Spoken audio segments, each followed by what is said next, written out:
Hello students, एक बार फिर से आपका ऑनलाइन इकोनॉमिक्स क्लासेस के अंदर स्वागत है। हम आज जो टॉपिक डिस्कस करने जा रहे हैं वो टॉपिक है बैंक मीनिंग एंड टाइप्स। कि इसके अंदर हम ये देखें कि बैंक का अर्थ क्या होता है और मुख्य रूप से जो बैंक होते हैं वो कौन कौन से प्रकार के होते हैं। तो आइए शुरू करते हैं अपना ये topic. History of banking system को सबसे पहले हम जानते हैं कि इसका जो इतिहास क्या है। हाँ, लगभग 2000 बीसी में जो है बैंकिंग की शुरुआत हुई थी और इसकी जो शुरुआत हुई थी वो प्रोटोटाइप बैंकों के रूप में हुई थी। अब प्रोटोटाइप बैंक जो होते हैं जिसके अंदर जो व्यापारी होते हैं वो किसानों को जो है अनाज उधार देते थे। तो इसका मतलब वो भी एक प्रकार का बैंकिंग सिस्टम ही था, क्योंकि बैंकिंग सिस्टम में क्या किया जाता है कि रुपए पैसे का लेन देन होता है। और आज से लगभग 2000 ईस्वी पूर्व जो है ये भारत के अंदर या जो यूनान था उसके अंदर जो इसकी शुरुआत हुई थी, इसके प्रमाण मिलते हैं। तो उस समय जो है केवल व्यापारी होते थे, वो अनाज के रूप में जो बैंकिंग सिस्टम जो वो एग्जिस्ट में था। इसके बाद प्राचीन ग्रीस और रोमन जो साम्राज्य था वहाँ पर मंदिरों के अंदर जो है एक स्थान बना दिया गया जहाँ पर जो है उधार का लेन देन का काम होता था और इसके अलावा जो है मुद्रा को बदलने का कार्य भी वहाँ किया जाता था, क्योंकि एक क्षेत्र से दूसरे क्षेत्र की जो मुद्राएं थी उनमें डिफरेंस होता था। तो जो व्यापार किया जाता था तो उसके अंदर जो मुद्राओं का एक्सचेंज है वो भी किया जाता था। तो इस प्रकार धीरे धीरे जो है ये बैंकिंग सिस्टम जो है डेवलप होता गया और प्राचीन काल के अंदर जो भारत और चीन में भी धन के जो है उधार देने के प्रमाण मिलते हैं। जैसे भारत के जो प्राचीन प्राचीन ग्रंथ है उन ग्रंथों के अंदर सूद शब्द का प्रयोग किया गया है। अब सूद क्या होता है? एक प्रकार से जो उधार होता है उसको जो चुकता किया जाता है, उसके ऊपर जो ब्याज होता है उसी को हम जो सूद बोलते हैं। तो इस प्रकार से ये जो उधार का लेन देन है ये जो एक प्राचीन समय से चली आ रही प्रथा है। सबसे पहले जो है पर जो मुख्य रूप से जो बैंकिंग इटली के अंदर जो वो काफ़ी बैंकिंग प्रणाली विकसित हुई और इटली के अंदर जो है प्रसिद्ध जो बैंक है वो मेडिसी बैंक है, जिसकी स्थापना जो है 1397 ईस्वी के अंदर गियोवानी मेडिसी ने की थी और इन्हीं के नाम के ऊपर जो है इनके इस बैंक का नाम जो मेडिसी बैंक पड़ा है। इसके बाद तो जो है अनेक देशों के अंदर बैंकों की शाखाओं का विकास होता गया, उनका विस्तार होता गया और आज के समय में वर्तमान जो बैंकिंग प्रणाली एग्जिस्ट में है उसके अंदर जो है संचार और टेक्नोलॉजी के कारण जो है काफ़ी ज़्यादा परिवर्तन देखने को मिलते हैं। तो संचार और जो टेक्नोलॉजी है उसका जो डेवलपमेंट हुआ है उसने वर्तमान समय में बैंकों की दशा और दिशा दोनों के अंदर जो है मूलभूत परिवर्तन ला दिया है। और आज की जो बैंकिंग प्रणाली है वो प्राचीन बैंकिंग प्रणाली की तुलना के अंदर काफ़ी समृद्ध, सुदृढ़ और विकसित बैंकिंग प्रणाली है। अब हम बैंक का अर्थ जानते हैं। आज आप देखिए बैंक जो शब्द है उस शब्द से शायद कोई व्यक्ति अनजान हो। आप किसी भी शहर के अंदर चले जाइए, ऐसा कोई स्थान नहीं है जहाँ पर आपको जो है या तो बैंक की एडवर्टाइजमेंट दिखाई ना दे या बैंक का ऑफिस दिखाई ना दे या बैंक की शाखा दिखाई ना दे। तो इस प्रकार से आज जो बैंक शब्द है वो हमारे जीवन का एक अभिन्न अंग बन चुका है। लेकिन ये जो बैंक शब्द की उत्पत्ति है इसकी पर जो कहानी है वो काफ़ी रहस्यमयी है। बैंक शब्द की उत्पत्ति किस प्रकार हुई, कहाँ से हुई, इसको लेकर के जो है विद्वानों में एक मत नहीं है। कुछ लोगों का मानना है कि प्राचीन काल के अंदर इटली में धन के लेन देन का काम करने वाला जो व्यापारी होता था वो एक विशेष प्रकार की जो है मेज या बेंच लगा करके बैठता था। अब जिस मेज का प्रयोग या बेंच का प्रयोग वो करता था उसे हम बेंची या उसको जो हमें बंचेरी कहते थे। और इस विचारधारा को मानने वाले लोगों का मानना है कि इसी शब्द के कारण यानी बेंच शब्द के कारण ही जो है धन का लेन देन करने वाली संस्थाओं को आगे बैंक कहा जाने लगा। कुछ लोगों का मानना है कि बैंक शब्द की जो उत्पत्ति है वो ग्रीक भाषा के बैंक्यू से हुई है और इसी के आधार के ऊपर जो है इसका नाम जो बैंक पड़ा है। कुछ अन्य विद्वानों के अनुसार बैंक शब्द की उत्पत्ति जर्मन भाषा के बैंक से हुई है जिसका अर्थ होता है मिश्रित कोष, यानी जहाँ पर बहुत सारे लोगों का जो है कोष इकट्ठा करके रखा जाता था उसको हम बैंक कहते थे, और उसी के आधार पर जो है बाद में ये बैंक जो है नाम प्रचलित हुआ है। तो इस प्रकार से जो हमारे सामने अनेक लोगों के विचारधाराएं हैं जिसमें किसी में भी मतैक्य नहीं है, तो इसका मतलब बैंक की जो उत्पत्ति है वो अपने आप में एक रहस्य ही है। अब बैंक का अर्थ सभी जानते हो। देखिए, आप बैंक के आगे से जाते हो तो वहाँ पर आपको जो है दो प्रकार के कार्य देखने को मिलते हैं। कुछ लोग बैंक के अंदर जाते हैं तो उनकी हाथों के अंदर, उनकी जेबों के अंदर पैसे होते हैं, और बैंक से जब बाहर आते हैं तो उनकी जेबें, उनके हाथ खाली होते हैं। इसका मतलब ये वो लोग थे जिनके पास में जो है एक्स्ट्रा मनी थी और उस मनी को उन्होंने बैंकों के अंदर जमा करवा दिया। अब कुछ लोग ऐसे होते हैं जो जाते तो खाली हाथ है, लेकिन बैंक के अंदर से जो अपनी जेबें भर के, अपने पर्स भर के, अपने हाथों में जो है पैसे लेकर के वापस आते हैं। यानी कुछ इस प्रकार के लोग होते हैं जिनके पास में पर्याप्त मात्रा में धन नहीं होता, इसलिए वो अपनी धन की ज़रूरतों को बैंकों से लेते हैं। तो इस प्रकार बैंक जो होता है वो दो प्रकार के ही कार्य मुख्य रूप से करता है। एक तो लोगों से धन को स्वीकार करना, और दूसरा लोगों को धन उधार देना। तो इस प्रकार धन का लेन देन करने वाली जो संस्था होती है उसी को हम जो है वो बैंक कहते हैं। लेकिन अगर आप वर्तमान समय में देखें तो बैंक जो होते हैं वो शाख निर्माण का कार्य भी करते हैं, और ये जो बैंक होते हैं वो एजेंट के रूप में भी कार्य करते हैं, यानी बहुत सारी कंपनियों की तरफ से, बहुत सारे ग्राहकों की तरफ से ये रुपए के लेन देन का कार्य करते हैं। तो इस प्रकार से बैंक जो है एक ऐसी संस्था है जो धन के लेन देन के साथ साथ शाख निर्माण का कार्य करता है, और एजेंट के रूप में भी अनेक प्रकार की सेवाएं जो वो देता रहता है। और आज की जो कल्याणकारी संस्थाएं हैं, आज की जो विकसित अर्थव्यवस्थाएं हैं, उसके अंदर जो है बैंकिंग क्षेत्र के कार्यों में लगातार वृद्धि होती जा रही है। तो बैंक जो होता है उसकी जैसे जैसे उसके कार्य बढ़ते जाएंगे वैसे वैसे जो उसकी परिभाषाओं में भी परिवर्तन होता चला जाएगा। लेकिन एक परिभाषा जो अनचेंज्ड रहेगी वो ये है कि धन का लेन देन करने वाली संस्था ही बैंक है। आइए आप इसकी एक परिभाषा देखते हैं। फिडले सिराज के अनुसार बैंकर उस व्यक्ति, फर्म या कंपनी को कहा जाता है, यानी कोई व्यक्ति भी हो सकता है, कोई फर्म भी हो सकती है, कोई कंपनी भी हो सकती है, जिसके पास कोई ऐसा व्यापारिक स्थान हो, यानी एक उसका जो है निश्चित स्थान है, दुकान हो, मकान हो, कोई भी सिस्टम हो, जहां मुद्रा या करेंसी की जमा द्वारा साख का कार्य किया जाता है, या स्टॉक, बॉन्ड्स, बहुमूल्य धातुओं पर उधार दिया जाता है। यानी एक तरफ जमा स्वीकार किए जाते हैं, दूसरी तरफ जो होता है वो उधार दिया जाता है, लेकिन उधार जो होता है वो सिक्योरिटी के आधार पर दिया जाता है। सिक्योरिटी कोई बहुमूल्य धातु हो सकती है, बॉन्ड्स हो सकते हैं, स्टॉक हो सकता है। अर्थात प्रतिज्ञा पत्र बट्टे के लिए या बेचने के लिए स्वीकार किए जाते हैं। ये जो बॉन्ड्स होते हैं, शेयर्स होते हैं, ये जो है प्रतिज्ञा पत्र ही होते हैं। तो इनके माध्यम से जो उधार का लेन देन किया जाता है।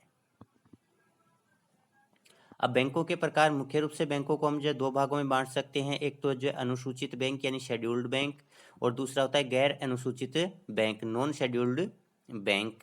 तो आज आप जो है इसके बारे में डिस्कस करेंगे कि शेड्यूल्ड बैंक किसे कहते हैं और नॉन शेड्यूल्ड बैंक किसे कहते हैं। तो सबसे पहले हम जो है अनुसूचित बैंक के बारे में जानते हैं।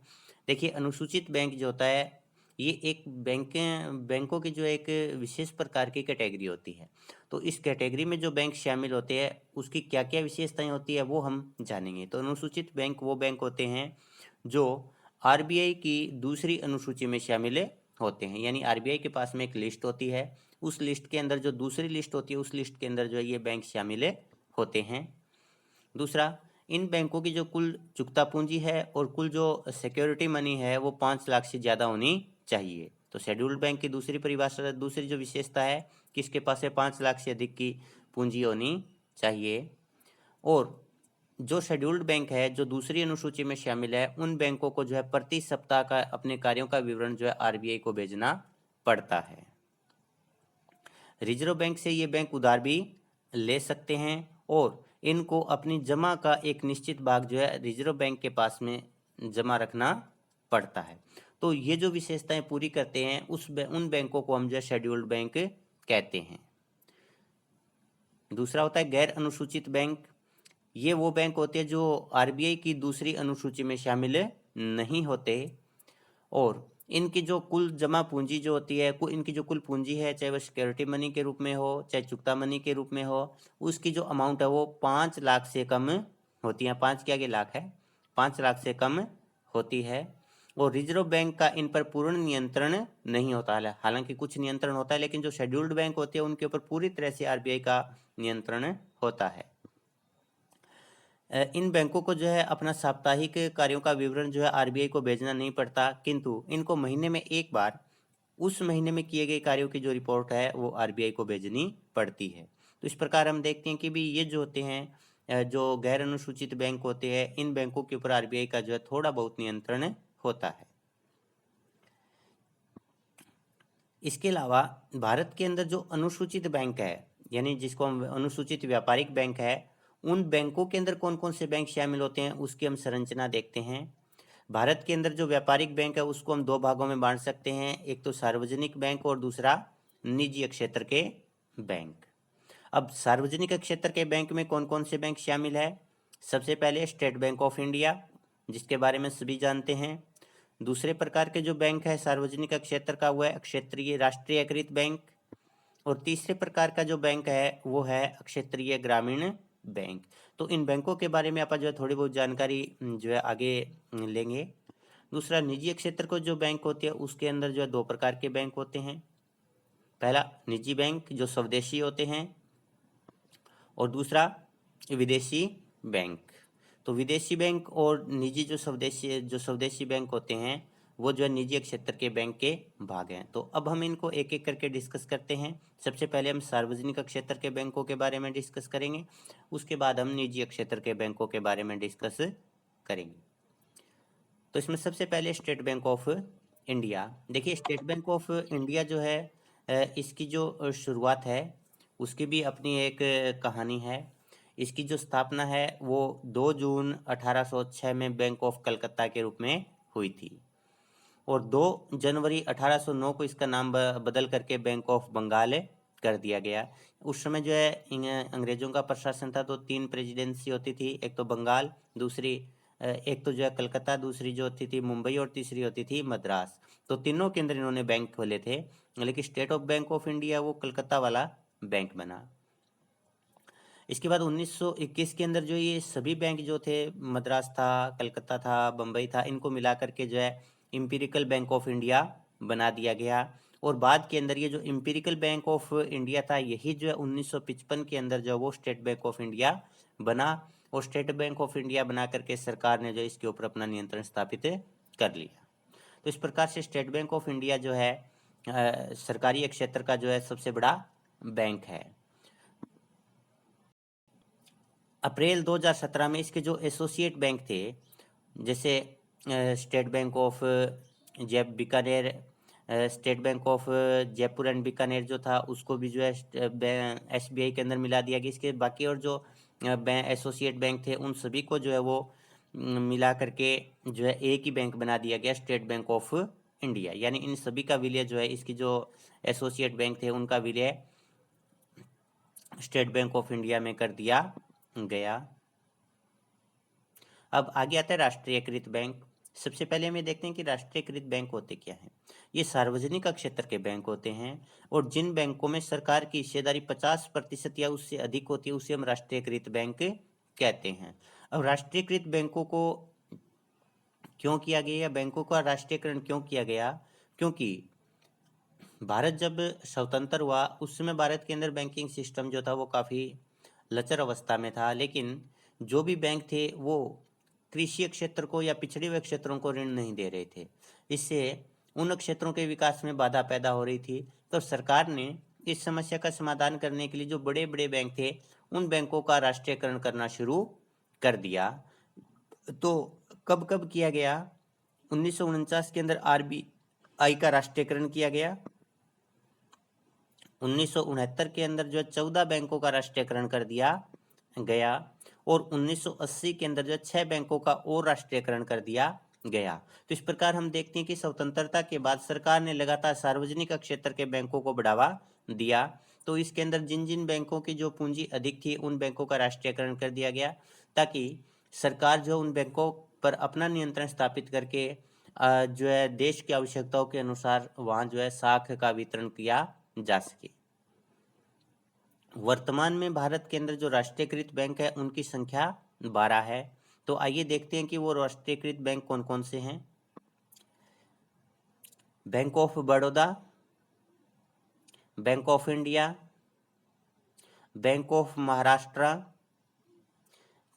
Canara bank, central bank of India, Indian bank, Indian overseas bank, Punjab and Sind bank, Punjab national bank, state bank of India, UCO bank और यूनियन बैंक ऑफ इंडिया। ये 12 बैंक है जो बैंक जो है वर्तमान के अंदर जो है राष्ट्रीयकृत बैंक है। इसके बाद आता है क्षेत्रीय ग्रामीण बैंक। क्षेत्रीय ग्रामीण बैंकों की जो शुरुआत है वो पश्चिम बंगाल से हुई थी और भारत के अंदर जो है इसकी स्थापना जो है 2 अक्टूबर 1975 को हुई। यानी भारत के अंदर पहला क्षेत्रीय ग्रामीण बैंक 2 अक्टूबर 1975 को स्थापित किया गया। इसमें जो है क्षेत्रीय ग्रामीण बैंक है इसके अंदर 50% हिस्सेदारी केंद्र सरकार की होती है, जितनी भी इसमें पूंजी है उसकी। 15% हिस्सेदार राज्य सरकारों की होती है और 35% हिस्सेदार जो होती है स्पॉन्सर्ड बैंकों की होती है। अब बैंकिंग सिस्टम तो भारत में था, लेकिन भारत के अंदर जो ग्रामीण क्षेत्र की आवश्यकताओं की जो वित्त की पूर्ति के लिए ये बैंक पर्याप्त नहीं थे। इसलिए विशेष रूप से ग्रामीण क्षेत्रों के अंदर शाखा बंटवारा करने के लिए, विस्तार करने के लिए क्षेत्रीय ग्रामीण बैंकों की स्थापना की गई। लेकिन इन बैंकों की स्थापना जो है ग्रामीण क्षेत्रों के साथ साथ जो है शहरी क्षेत्रों में भी की गई है। हालांकि इसका बेसिक कॉन्सेप्ट जो था वो केवल ग्रामीण क्षेत्र था, लेकिन शहरी क्षेत्रों में भी इसकी शाखाएं खोली गई हैं। अप्रैल 2020 में भारत के अंदर जो 43 क्षेत्रीय ग्रामीण बैंक है। हालांकि धीरे धीरे सरकार जो है क्षेत्रीय ग्रामीण बैंकों का जो वो मर्ज कर रही है, उनकी जो शाखाएं उनका आपस में मर्ज कर रही है और धीरे धीरे जो इनकी संख्या कम होती जा रही है। आगे निजी क्षेत्र के बैंक। निजी क्षेत्र के बैंक वे बैंक होते हैं जिनके ऊपर या तो किसी एक व्यक्ति का या जो पार्टनर होते हैं, साझेदार जो होते हैं, उन निजी साझेदारों का जब मालिकाना हक होता है उसे हम निजी बैंक कहते हैं। यानी जो एक व्यक्ति, किसी कंपनी, किसी फर्म के स्वयं के जो बैंक होते हैं उन बैंकों को हम जो निजी क्षेत्र के बैंक कहते हैं। भारत के अंदर अप्रैल 2020 के अंदर 22 निजी बैंक कार्यरत थे।